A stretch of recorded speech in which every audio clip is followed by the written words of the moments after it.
Attack करता है, हमें नुकसान पहुंचाता है, तो अब अटेंशन डाइवर्ट होकर उधर चली गई है। और अगर कोई बलूचिस्तान की बात करेगा, अगर कोई कहेगा कि डॉक्टर मारंग बलोच कहाँ हैं, तो डेफिनेटली यहाँ पे बोला जाएगा कि आपको बलूचिस्तान की पड़ी है, उधर देखिए भारत क्या कर रहा है। तो कहीं ना कहीं ये टाइमिंग आपके लेकिन पाकिस्तान में कंपैरेटिवली भारत के साथ जो ईस्टर्न बॉर्डर्स हैं उससे ज्यादा अनरेस्ट तो अभी पिछले कुछ वक्त तक वेस्टर्न बॉर्डर्स की तरफ था ना। और ऐसे में अब जिस तरीके से पहलगाम को लेकर सजा तो पाकिस्तान को भुगतनी है, ये तो दुनिया जान रही है। तो यहां से पाकिस्तान घिरता हुआ नजर आ रहा है आरजू, क्योंकि वेस्टर्न बॉर्डर पर पहले ही दिक्कत थी और अब भारत छोड़ेगा नहीं।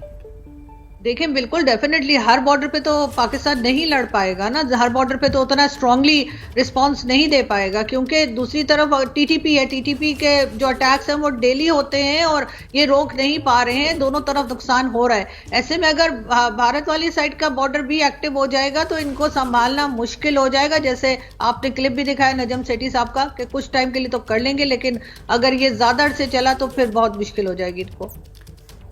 तो मतलब वो जंग की आशंका और उसी जंग की आशंका को लेकर जनरल सिवाच पाकिस्तान डरा हुआ, सहमा हुआ, और इसीलिए जहां से हमने इस चर्चा को शुरू किया था वो पाव पाव भर वाले परमाणु बम, उसको लेकर इतने उछल रहे हैं पाकिस्तान के नेता।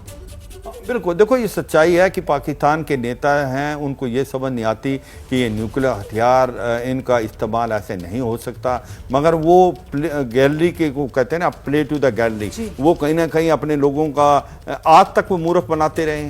और ये सच्चाई है जो आरजू काजमी बोल रही है कि कहीं ना कहीं पाकिस्तान की जो हुक्मरान थे वो चाहते थे कहीं डाइवर्ट हो अटेंशन, क्योंकि वहाँ पर पॉलिटिकल इंस्टेबिलिटी, इकोनॉमिक क्राइसिस, आतंकवाद बढ़ रहा था, इनको प्रॉब्लम थी। और अब भारत की तरफ अगर ये डाइवर्ट हो जाते हैं तो ये सोचते हैं हम इकट्ठे हो जाएंगे, मगर इनको ये नहीं पता था कि भारत का रिस्पॉन्स अब बहुत ज़्यादा स्ट्रांग होने वाला है और इतना स्ट्रांग होगा पाकिस्तान को ये समझ नहीं आएगा करें तो करें क्या। सर, मुझे वो तो वहां के पाकिस्तान के जो एक्सपर्ट्स हैं, वो नजम सेठी, अभी आरजू मतलब ऐसा लग रहा है जैसे पाकिस्तान के पास न्यूक्लियर बम नहीं, वो आलू टमाटर हो, मतलब रह रहकर वो न्यूक्लियर बम है, वो पाव पाव भर वाले न्यूक्लियर बम, अभी उसकी बात लोगों के जहन से निकली भी नहीं थी मतलब। और अब नए आपके यहाँ के नेता आ गए हैं, वो न्यूक्लियर बम को लेकर ऐसी हल्की बातें कर रहे हैं कि दुनिया देख रही है पाकिस्तान का क्या हाल हो गया है। आरजू, ये हालत क्यों है? बौखलाहट है ये?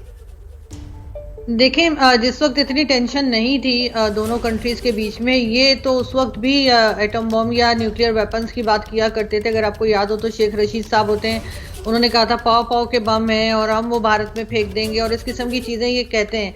अब तो इनको बिल्कुल ये जस्टिफाई कर सकते हैं कि जी क्योंकि भारत हमारी तरफ आ रहा है, क्योंकि वहाँ से बात की जा रही है, तो इसलिए ये इस किस्म की स्टेटमेंट्स दी जा रही हैं जो बहुत ही मेरे ख्याल है रिस्पॉन्सिबल किस्म की स्टेटमेंट्स है, मिनिस्टर्स को नहीं देनी चाहिए। लेकिन डेफिनेटली ये जो पब्लिक है पाकिस्तान की, उनको ये बताने की कोशिश कर रहे हैं कि अगर जंग हुई तो हमारे पास ऑप्शंस क्या हैं।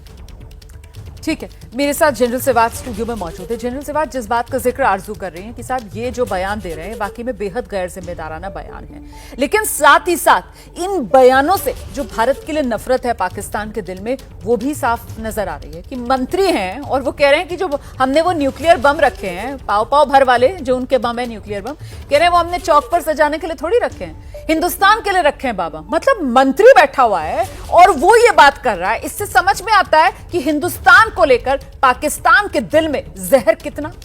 बिल्कुल मानना दे, इसमें कोई शक नहीं कि जहर भी है, कहीं ना कहीं पैनिक भी है, कहीं ना कहीं घबराहट भी है। और ये समझना चाहिए भारत का हरदम पॉलिसी रही है no first use atom bomb या कोई भी